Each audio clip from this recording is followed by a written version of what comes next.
Hello and good morning friends, welcome to the CEC-UGC live lecture. Dear friends, we would like to tell you all that in today's session we would be discussing on educational development and emotional implications. And for this discussion we have once again with us in our studios Dr. Parveen Sharma. Dr. Parveen Sharma is Associate Professor in the Hindu College of Education. Dr. Sharma is I would say that she has almost 30 years of teaching experience. She is in the editorial board of many journals. She has herself contributed to many journals both at national and international level. She has authored numerous books as well as a number of students are pursuing their PhD under her able guidance. So let's welcome our guest Dr. Parveen Sharma and let's try to grab maximum knowledge through her. Hello ma'am, welcome to the lecture. Thank you Geetika ji. Good morning viewers and listeners. Today we know in this era of globalization, emotions in human beings play a significant role because these are our emotions which distinguish a man from another man and human beings from other species. So emotions play a very significant role in our development. So let us see in this session what do we mean by emotional development, and previous to it, let us see what do we actually mean by emotions. See, our emotions play a significant role in guiding and directing our behavior. Many times they seem to dominate us in such a way that we have no solution other than behaving as they want us to do. On the other hand, if a person has no emotions in him or her, then he or her becomes crippled in terms of living his life in a normal way. In this way, emotions play a key role in providing a particular direction to our behavior and thus shaping our personality according to their development. Meaning by sometimes our emotions in day-to-day life dominate us in such a way that we may be willing to behave in another manner, but emotions dominate us in such a way that what we never wanted to behave, we behave in that particular manner. Later on, when the emotions passes, we may realize, we may think, we may reason out, oh, what did I did? I never wanted to do it. But these are our emotions, maybe emotion of anger, emotions of fear, emotions of joy, emotion of love, and other emotions, emotion of jealousy. They dominate us and we behave in a way as they wanted to do. So emotions shape our behavior, shape our personality. Let us see what do we mean by emotion, how the word came out. The term emotion is derived from Latin term emovere, which means to stir, to agitate and to move. Hence, an emotion is referred to as a stirred up state of agitation. The degree of agitation varies with the intensity of emotional state. We feel agitated or excited when we experience anger, fear, joy, grief or disgust. Meaning by we have any individual have a mix of emotions. Sometimes we are angry, sometimes we are having negative emotions, sometimes we are having positive emotions, we are happy, we are in a joyful mood. So that depends on our emotion, our state of mind, how we behave. It cannot be predicted under what circumstances an individual will behave in a certain manner, because these are our emotions which dominate us, which take us to the required direction. So this degree of variance differs from person to person and from situation to situation and from moment to moment. There are innumerable emotional behavior found in all thoughts and actions.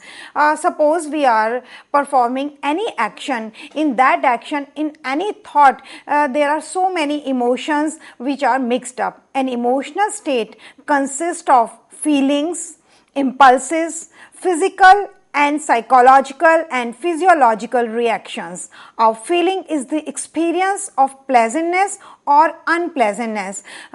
Just now I have spoken to you that sometime we are in a good mood and sometime we are not in a good mood. So our emotions are mixed up with pleasant feeling and unpleasant feeling. So an impulse is the disposition to destroy or to retreat. So sometime when we are not in a good mood, we want to retreat to the situation, we just want to skip off the situation.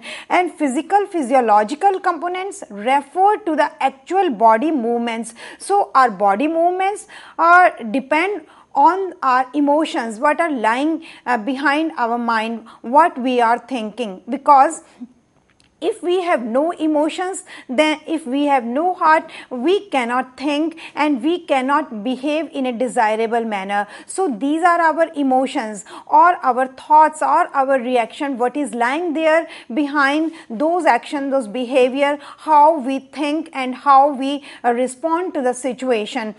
Then see in this pic, the children are having share good time with the elder person, so they are feeling happy. So we can predict out of this, when the children are in a good mood, they will behave to the peer group in a good manner, and they will make adjustment with the peer group. Then let us define how the other psychologists earlier to it have defined what do we mean by emotions and how the emotional development is essential in our life and what role emotional development is playing in one's life. Kimball Young says, emotion is the all-round state of the organism marked by increased bodily activity and strong feelings directed to some subjects. Meaning by strong feelings and strong bodily movements, they all depend on our emotions. What are the emotions lying behind that? According to Crow and Crow, an emotion is an affective experience that accompanies generalized inner adjustment and mental and psychological start-up state in the individual, and that shows itself in his own behavior. Meaning by, these are our emotions which through our behavior make us able to make adjustment, and that to adjustment to oneself, adjustment to the peer group, adjustment to the hierarchy which are superior to us, and everyone in the community to behave well. Then let us discuss what are the chief characteristics of emotions, how these emotions of anger, joy, happiness or excitement or other elation and happiness, love, joy, how they are identified and how they are created, and how a teacher can make use of knowing these emotions, how to direct the individual by seeing the emotions lying behind it. Because the emotions or the behavior of the elder person also influence the emotion of the young children. So these are our emotional behavior on the part of the adult person, on the part of the parents, on the part of the teachers, how to make influence the youngsters to behave in a certain desirable manner. So the chief characteristics, let us discuss. The emotional experience are associated with some instincts or biological drives. There are some biological drives which make us to behave in a certain manner. Suppose one is hungry or one is tired, and the teacher or the parents are expecting from that tired person or a hungry person to do more work, then the person will definitely be in a angry mood or unhappy mood. Then the core of emotion is feeling, meaning by this is the feeling of an individual which creates the emotion, certain kind of emotion in the individual. So that kind of feeling lies behind that particular emotion. Then emotion in general are the perception or the product of perception. Perceptions means how we perceive a thing, how we look at the things, what is our attitude, because this is our perception, how we look at the things. Suppose a student is roaming around in the market and the teacher come across that student. Hey student, why you are wasting your time in the market? Why don't you focus on study? The examinations are about to commence. Then there can be different type of feelings in the mind of the student. Student may feel at one instance that what is the problem of the teacher? I am roaming around. It's my wish. And the other reaction of the student can be, oh, teacher is so great, he or she is really concerned about my time, that I should focus on the study. So this is our feeling, or this is our perception, how we look at the thing. So our perception creates a certain kind of feeling in our mind. And every emotional experience involves several physical and psychological changes in the organism. What we feel, that feeling creates a physical phenomena or a psychological phenomena in our mind. Suppose we feel happy, then in that mood of happiness we are ready to perform any action above our limits or above our capacity, because we are in a happy mood. And suppose we are not in a happy mood, then we may not be performing well. So these are our feelings which create an emotion within our mind. So the feeling lying behind the emotions. Then emotions are frequent, they keep on coming. It is not certain that before 1 hour the person was feeling like this, so it is not certain till evening that emotion may be continuing, because the happenings, occurrence, or to whom you come across till evening, that may change your mood, they may change your feelings. So that feeling or that changing of mood may change your emotions. Emotions are temporary. That's why, because any occurrence or any arrival of any persons may be unwanted, or you are very much associated to that person, you leave the work in between. So emotions are not permanent, they are temporary, they keep on changing as the things, as the condition change, your mood changes and your emotion is also likely to change. They are prevalent in every living organism. Whosoever is a living being on this earth have the feelings. Emotions differ from person to person. Suppose a teacher is giving direction in the classroom to all the students. So it differs how one student is perceiving or feeling or reacting on that direction given by the teacher. So it differs from person to person. Suppose a teacher declares, well students, all of you are to take examination after 2 days. So one student may feel bad, one may get angry because that student may not be devoting earlier the time on the studies, and the other student may feel good, oh, we will be able to evaluate ourselves and we will be able to make more preparations. So emotions differ from person to person. Then emotions rise abruptly but they die slowly.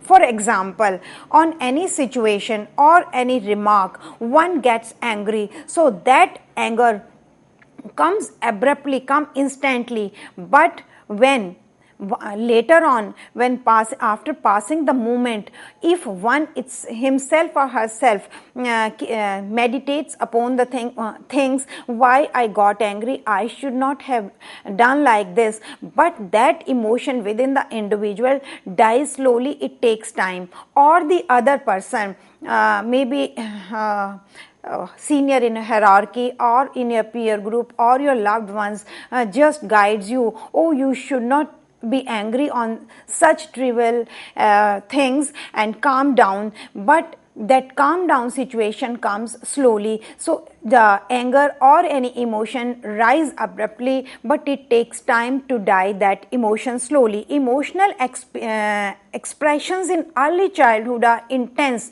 irrespective of the intensity of the stimulus. In early childhood, when any individual have any intensity of feelings, that intensity does not depend on the stimulus of the individual. emotions are subject to displacement. Listen, emotions, suppose we are jealous of anything, any person. Suppose we come across that our rival or anyone in our peer group has secured much more marks or has secured the position higher to us, and I could also get it, but I am not getting. So what happens? One tries to displace the anger, but how the anger or that emotion is being displaced? Sometimes we say that I have no control on anger, but my dear friends, we have, because we never displace our anger on our seniors or the persons who are above in our hierarchy, and we try to displace that anger or that unrequired or unreasonable feeling or emotion to the person who is lower to us in our hierarchy. So it means somewhere biologically and emotionally as well and psychologically as well, we have the control on our anger. Later on we will discuss that we will discuss how a teacher and parents can help the youngsters to know and to identify and to make use of it, when to hide our emotions and when to express our emotions. And same emotion can be aroused by different things, by different stimuli, by different objects, different persons. You get, meaning by, if emotion is one, emotion is anger, suppose, or emotion is jealous, so that jealous can be, or that feeling of anger can be aroused by so many situations. It means many situations, many persons, many occurrences can arouse the same emotions, objects or situation, because your behavior, your emotion does not create or does not develop in the vacuum. It depends on the reactions or situations how you come across in the day-to-day life. So emotions are present at all stages of life, maybe in childhood, maybe in adulthood or in youngsters. In every stage of life emotions are there, but with the effect of maturation, one comes to know how to control the emotions. We will discuss later on. One emotion may give rise to a number of likewise emotions. They are in a sequence. If one emotion comes, if one is jealous, then that jealous will give rise, will develop the emotion of anger. Then anger will give emotion of one can have a feeling of beating the other person physically, or rebuking or insulting the other person emotionally. So one emotion creates the another emotions. So it is like a sequence. One emotion not only stops at a time, it creates or it develops and gives rise to various emotions. So we'll see how the emotions are important, because it plays a key role. So we have to learn what I do mean by discussing these things, that one has to know, one has to realize which are the emotions, and when one is supposed to hide that emotion and when one is supposed to express that emotions. See, I will discuss what are the conditions that arouse emotions. As earlier I have spoken to you, I have discussed with you that emotions does not arise automatically. It depends on the occurrence of the things, or we sometime we remember in our mind any unpleasant or pleasant things, or any person which we like most or whom we do not like. So these are our situations which keep on occurring in our mind, and we keep on remembering sometime, and we try to forget, but we are not able to forget those things. So these are the conditions which arouse the feelings. Emotion can be aroused by certain objects, things or happenings. When suppose someone goes at any place, and one is expecting that I will get a good respect and one does not, and then in that situation self-esteem and self-respect of the individual is being hurt. One is disgusted, because the self concept of the person is being destroyed. Then in that mood one keeps on thinking sometime. One may goes in depression, or one may keep on thinking how to take the revenge, and sometime this kind of revenge turns into a very deplorable condition. And sometime when we take such person which are into depression of these things, when we take to the doctor or when we take to the psychologist, when such kind of students come to us for the counseling, sometime we give them that the dream sometime dream therapy is also very helpful when one is not able to revenge from anyone. Then sometime that person may have a dream that I have beaten that person in the dream, and when in the morning one gets up, one is feel relaxed. So it's automatic process, because when what a person wanted to do in the daytime not able to do,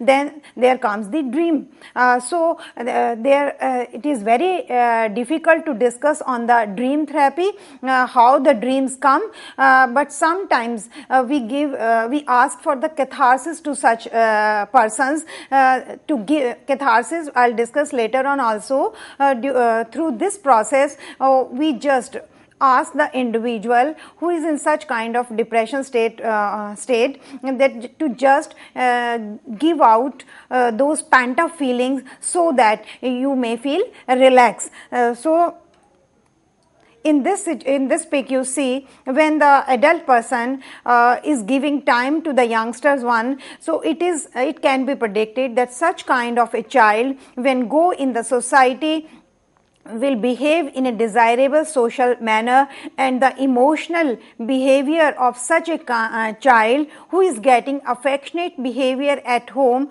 from the adults may behave in a proper manner, because what a person receives, the person is likely to give or express in the society, because we see in this aspect that the child is getting affectionate behavior or a guidance or counseling from the adult one. So we predict on the basis of such pic that the particular child will behave in a proper manner. In the another pic we see that a child is weeping, child is crying. So in such kind of picture we can predict when such a person who is sad or who is in a depression will go in the peer group, may not be able to behave in a reasonable emotional state of mind or the socially desirable. So we predict that these are the emotions which predict our behavior, which determine our behavior. When one is in a happy mood,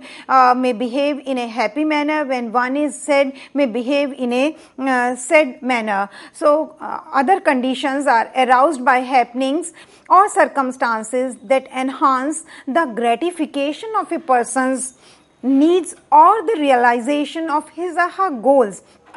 The conditions that provoke emotions change with the individual's expanding abilities and interest. See in this pic, one is getting puzzled, maybe doing the assignment and is not able to walk well. So we predict on such kind of emotion that when one is to behave with the peer group, with the hierarchy who are senior, may not be able to behave well. So these are our emotions. We see how the emotions can affect us in a positive manner or in a negative manner. Positive effects of emotions. Emotions provide energy to face a particular situation. As I have spoken to you that when we are in a happy mood, we have the capacity to face a particular situation, and emotions work as motivators of our behavior, because these are our emotions which determine our behavior. So when we are in a happy mood, when we are a joyful mood, then we may perform any task which is above our capacity. So these are our emotions. And lastly, the emotions influence our adjustment in the society. Through the last few picks, I have tried to explain you that when one is developed in a congenial manner or congenial situation, we can predict that the particular child will behave in a positive manner. But when one individual, one child is brought up in a broken house or in a conditions which are not congenial, that it is likely to be predict, or we can predict, or we can assume that such person may not be able to behave in a desirable manner. So, well, I hope this is clear to all of you that emotions are really important, and we have to see how our emotions determine our behavior, because this is our emotion which make us to behave in a particular manner. So our emotional development is really essential, and we have to know when to hide our emotions and when to express our emotions, because we are living in a society. So we have to make use of our emotional behavior in a socially desirable manner. And I hope this talk must be beneficial to all of you to know how much important is our emotional development. Thank you.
Good afternoon, viewers and listeners.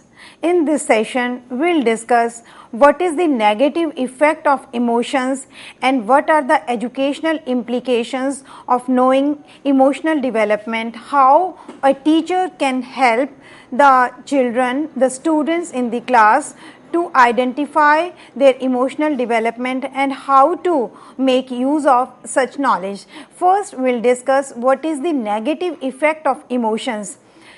Meaning by when we are not in a good mood, when we are not in a joyful mood, or suppose we are feeling jealous, we are feeling anger, and we want to take revenge from anybody. So this may disturb our mental equilibrium.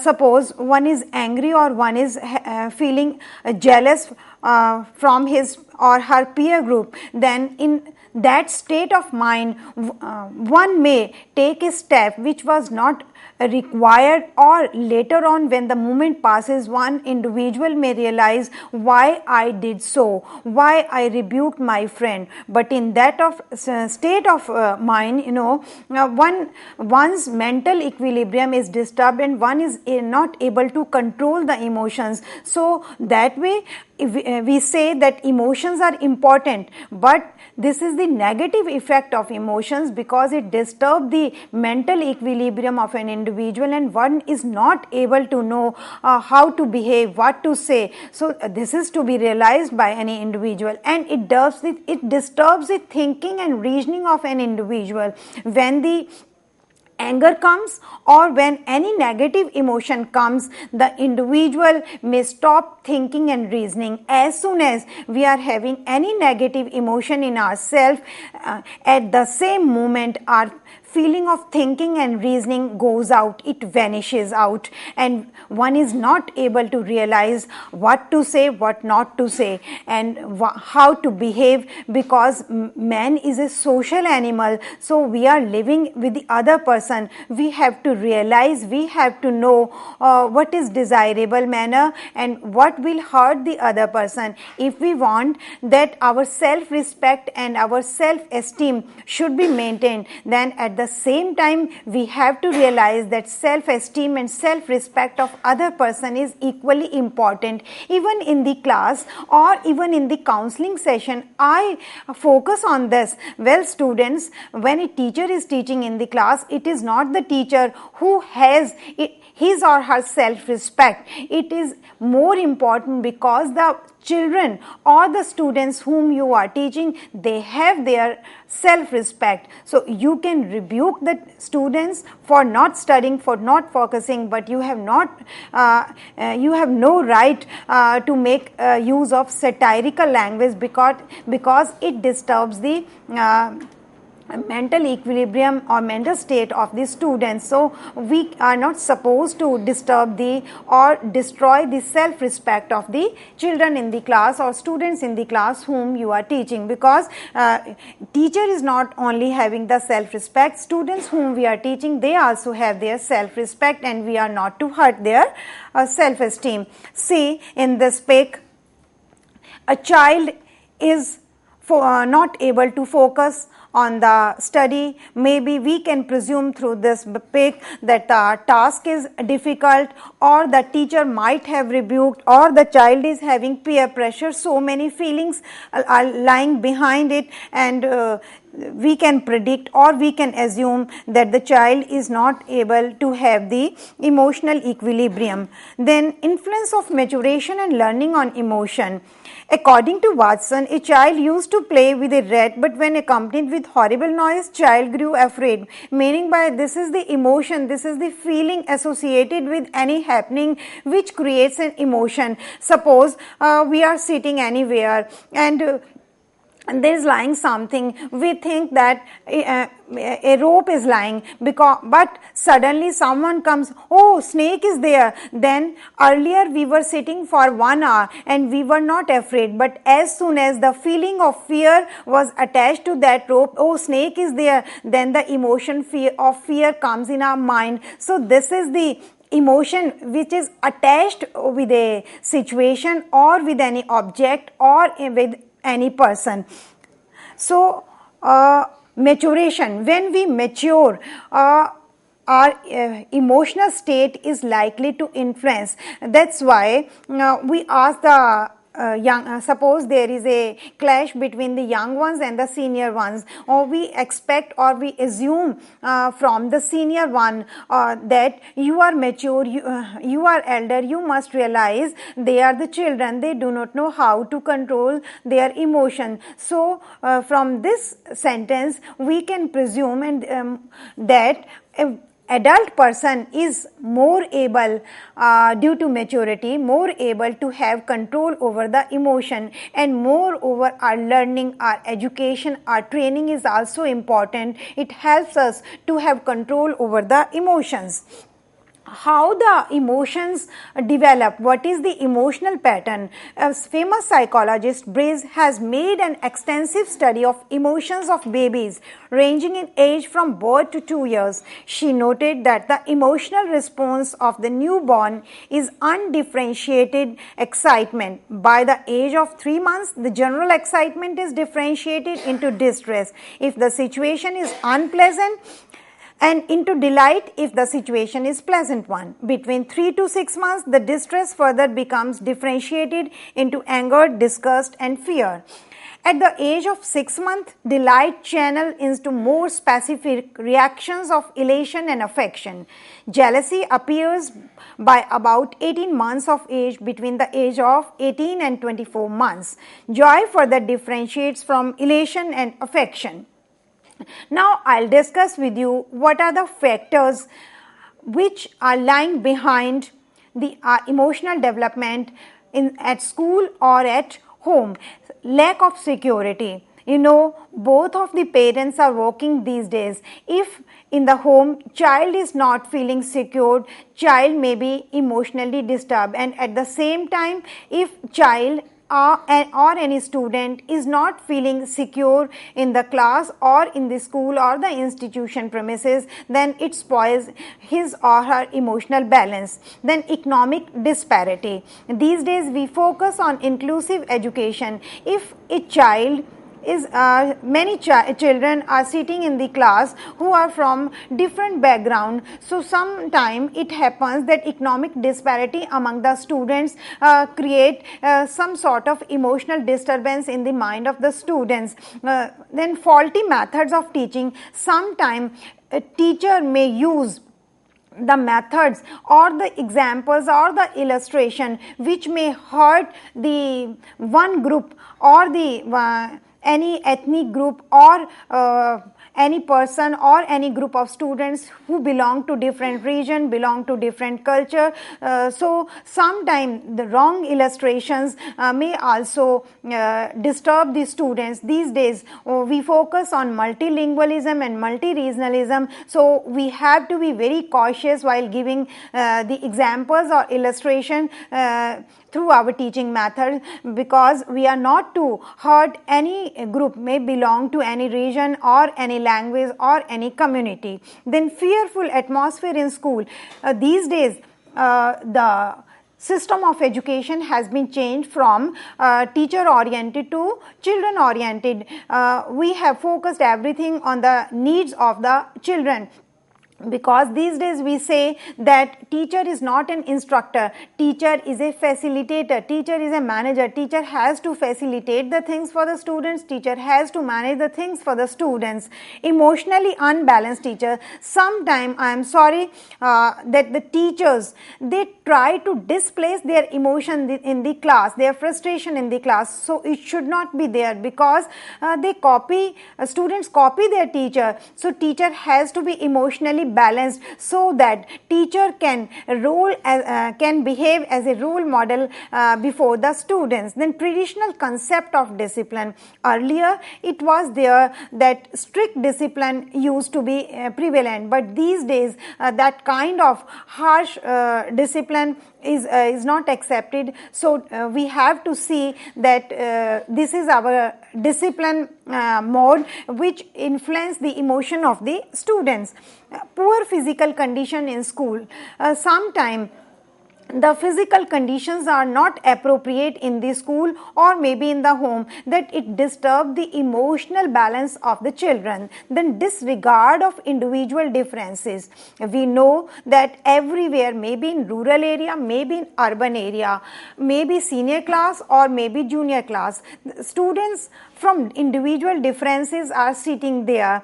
Some are from higher economic strata, some are from lower strata, and some students are very intelligent, some are average students, some are below average. So because we focus on inclusive education, so we have to see that while teaching, while using the methods of teaching, we have to be careful about the individual differences. Then lack of curricular activities. If our teaching turns into monotony, then because there is lack of co-curricular activities, students may become bored and may try to skip the classes, may try to run away from the classes because the children are getting boredom in the classroom. So sometime when there is lack of co-curricular activities, students are not feeling happy, it disturbs their emotional pattern. Then faulty examination system. If the examination system is faulty, then students have a feeling of fear and anxiety in their mind. But these days we have adopted CCA, then there is hardly any pressure on the mind of the learners. Then faulty curriculum, we have to see that our curriculum has to be good. If the curriculum is faulty, there is no play activities, there is no co-curricular activities, and there is no child-centered education, and there is no democratic pattern in the classroom, there is no democracy in the home, there is no democratic pattern prevalent in the community, then it may disturb the emotional pattern of the youngsters. So these are the conditions which are lying behind the emotional pattern of any individual. Now, very important thing, training, sublimating and modifying emotions. Now, we have come to know that emotions are important, but the important thing before us is how to train the emotions, what a teacher can do, how we can ourselves sublimate the emotions. Let us see these four terms. Redirections. You know, as our emotions are like tumultuous stream which goes on. We cannot totally destroy our emotions, and we cannot stop our emotions totally. As a dam can be made on the wild stream, and the powerful water can be channelized into another direction. In the same manner, emotion of an individual can be redirected. Suppose one is angry, that anger can be turned like a powerful water when by constructing the dam on that bank. The emotion of the individual, that anger can be channelized into a goal directed action. Then the sublimation is a more of a kind of redirection also, but the difference between redirection and sublimation is a kind of degree. Like in redirection, the form of emotion does not change, but in sublimation, the form of emotions may change. It becomes milder. It turns into welfare of the other person. Our emotion it turn, and one feels that I should do something for the welfare of the whole of the community. Then the catharsis. Catharsis is a very important term to know. You know, sometime one may have so many emotion within and do not have any person or any situation to share with or to express. If one keeps on feeling within himself or herself, then it disturbs the health of the individual and mind of the individual. In that situation, we say that the pent up emotions should get outlet. That is what we mean by catharsis. When our pent up emotion in any kind of situation, in any kind of thing get its outlet, so that kind of outlet of the emotion is also important. So parents, the peer group, community members and the teachers, and moreover the individual himself or herself has to realize that catharsis or giving outlet or to the emotions is very important. Otherwise our mental equilibrium is disturbed and our mental and physical health is likely to disturb, and it will destroy our working system. And the last is the inhibition. It is really difficult to redirect, to sublimate, or the catharsis. Most in every situation, in every feeling, most of the time one has to learn how to inhibit, how to control the emotions. But all the time it is not important to inhibit, but sometime we have to learn how to inhibit, how to stop our emotions. So we have to find out. So these are very important terms to know by the individual, by everyone, that we have to redirect our emotions, we have to learn how to sublimate our emotions, and how to give catharsis.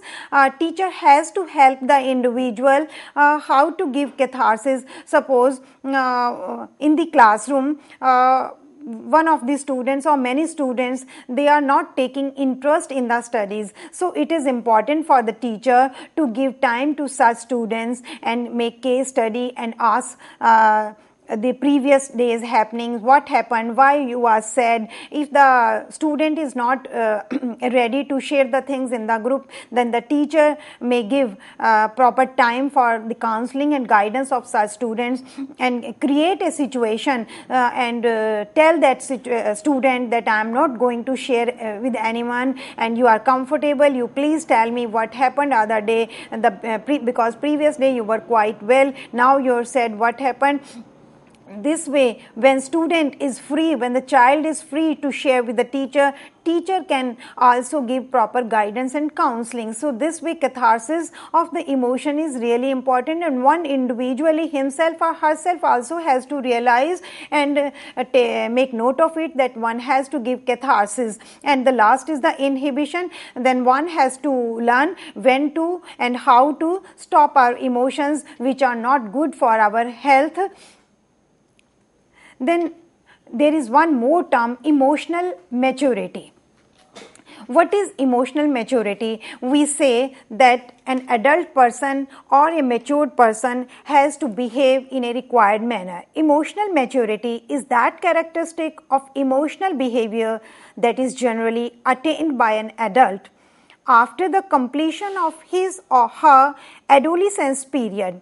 After attaining emotional maturity, he is able to demonstrate a well-balanced emotional behavior in his or her day-to-day life. We expect from any person that when one is matured enough, one is able to know how to behave in a society. You may feel other way, you do not want to behave that way, but you behave that way because you are living in the society. So that is what we mean by emotional maturity. A person may be said to be emotionally matured if he or she has in his or her possession almost all types of emotions, positive or negative, and is able to express them at the appropriate time in an appropriate degree. See, I want to focus on what is appropriate time and what is appropriate degree. You know, whenever I speak on communication skill, I really start from first sentences.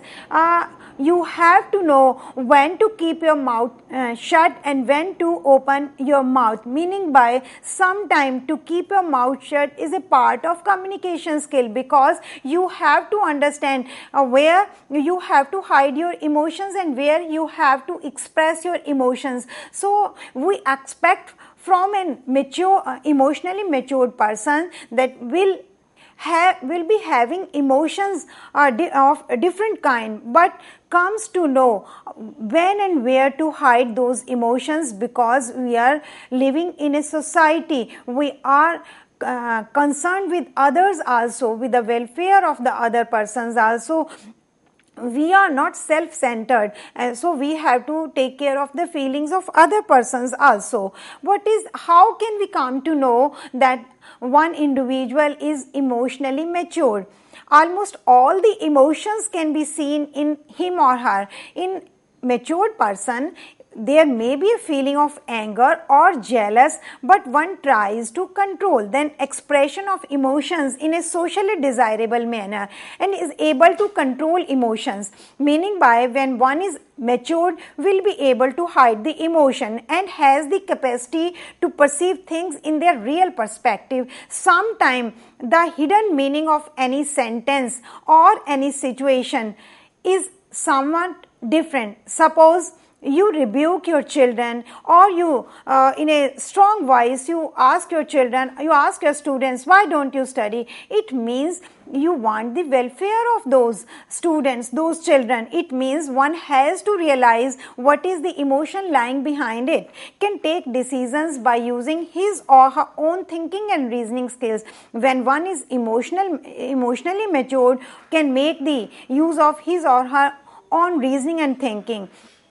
And when one is emotionally matured, has good self-respect and good self-esteem, and does not want that self-concept should be disturbed or should be destroyed by another, and on the same time one himself herself tries not to destroy the self respect of any other person and has good social relationship.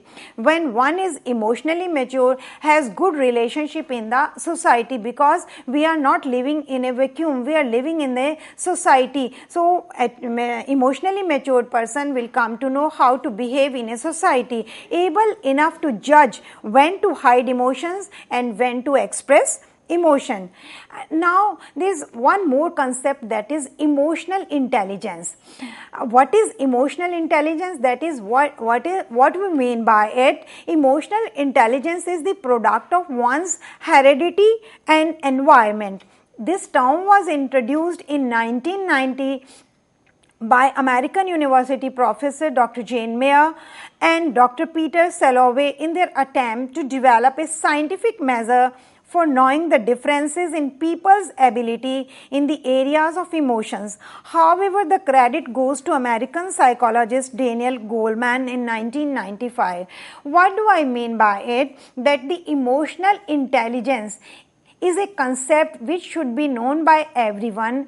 In a layman language, we can say that it is the capacity or the ability or the skill to be realized or to be identified by anyone to know how to behave in a society and how to control our emotions may not be liked by us, and how to express emotions. That is what we mean by to express your emotions and feelings at a required time and a required place. So one has to realize through the concept of emotional intelligence that how to control your emotions. Then the last part is the educational implications. What is the role of the teacher? What a teacher can do for a good emotional development of his or her students? First is providing emotional security. Of course, we have to provide the information to the students, but we are not instructor only, we are not only information giver. First of all, where we are teaching, our students should feel emotionally secured so that they can share their problems, and if they want some guidance from us, from some counseling from us, they can share their problems, and so that they can seek solution from us. And equal treatment irrespective of socio-economic status. We know that there are students of different individual differences. Some students may be of higher strata, some may be of the lower strata, and some are more intelligent, some are less intelligent. We focus on inclusive concept of education. So a teacher has to see that equal treatment should be given to all the students. Of course, I realize that it is really very challenging on the part of the teacher to give equal treatment to the 40 students, where some are disciplined, some are less disciplined, where some are intelligent, some are less intelligent, and it is very difficult for the teacher. Sometime even it is very difficult for a mother to give equal treatment to the two children, because always one child is soft and one child is like strong, can do everything for himself or herself. So most of the time what a mother does all the time tries to support the weaker child. So with this example I want to focus on it. It is really challenging and difficult for the teacher to give equal treatment to the 40 students, but one has to do. Then the dynamic methods of teaching. We have to focus the dynamic methods of teaching, and affectionate behavior should be given to the students. We are not supposed to make use of satirical language, because it hurts their self-respect and it creates the emotional disequilibrium in the mind of the learners.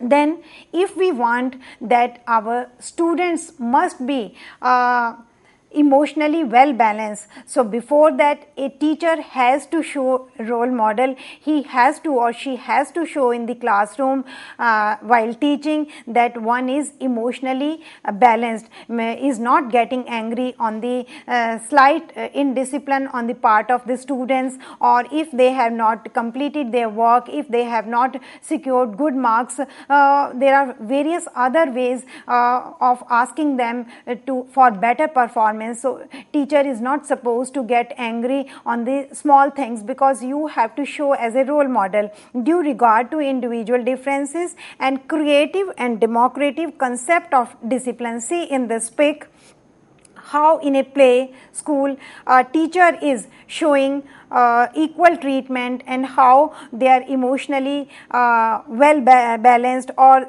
children are likely to enjoying the teaching or whatever the teacher is telling them. And so provision of co-curricular activities is also important. Then provision of sex education, because the adolescent, they sometimes are confused or perplexed about the physical changes and the other emotional changes which are occurring in their mind. So it is the duty of the teacher how the required methods of teaching or methods of telling them are sought out by the teacher, because it is important to provide them the education about sex, how the physical changes are occurring in them and how to deal with them. And continuous evaluation should be there, because if we continuously evaluate the students, we come to know which student is lacking in which area and how to help them to deal with that particular problem, what is the problem in solving that particular problem. And health and physical education in the schools, because we are focusing on Swachh Bharat, so it is very important on the part of the teacher also to tell the students, to help the students to create healthy environment, or the surroundings should be kept clean, so that while living in the clean environment we can think well. Then rich and varied curriculum should be there. There should be provision of co-curricular activities and playway method should be there, so that the students should not feel monotony or boredom in the classroom. Because most of the time in counseling session I say, why our students run from the classes and rush to the theater? Simply because they find the class boring and the theater interesting. So you have to create or give good illustration in the classroom. You have to create the environment in an interesting and congenial manner, so that your students should not run away from the classes and they find the curriculum interesting. So this is all about emotional development. And lastly, I would like to conclude that it is important to know for everyone that it is important to know what is the role of emotional development and how to when in training aspect I discussed with you that one has to learn how to redirect the emotions, how to sublimate the emotions, and how to inhibit and how to give catharsis. And teacher has to behave as a role model, and parents has to help the children how to behave in an emotionally balanced manner, because we presume, we expect when one individual is emotionally balanced, only in that way, only in that condition one will be able to behave in a socially desirable manner, and cognitive development will be influenced better by the better emotional development. Thank you. Thank you, ma'am. Thank you so very much for giving us a very, very productive session. We believe that this session would appear to be very, very beneficial for the students, teachers, educators, and the people from all realms. We believe that these lectures would definitely help you out for the better understanding of your children as well as your students. So, dear friends, keep watching the lecture, and if you want to give your feedback for this particular lecture, or if you want to ask any question from Dr. Parveen Sharma, as she is a consultant also. So you can post a question to us at info.cc@nic.in. We would be meeting again soon. Till then, take care. Goodbye. Thank you, ma'am. Thank you so very much. Thank you, listeners. Thank you, Geetika ji.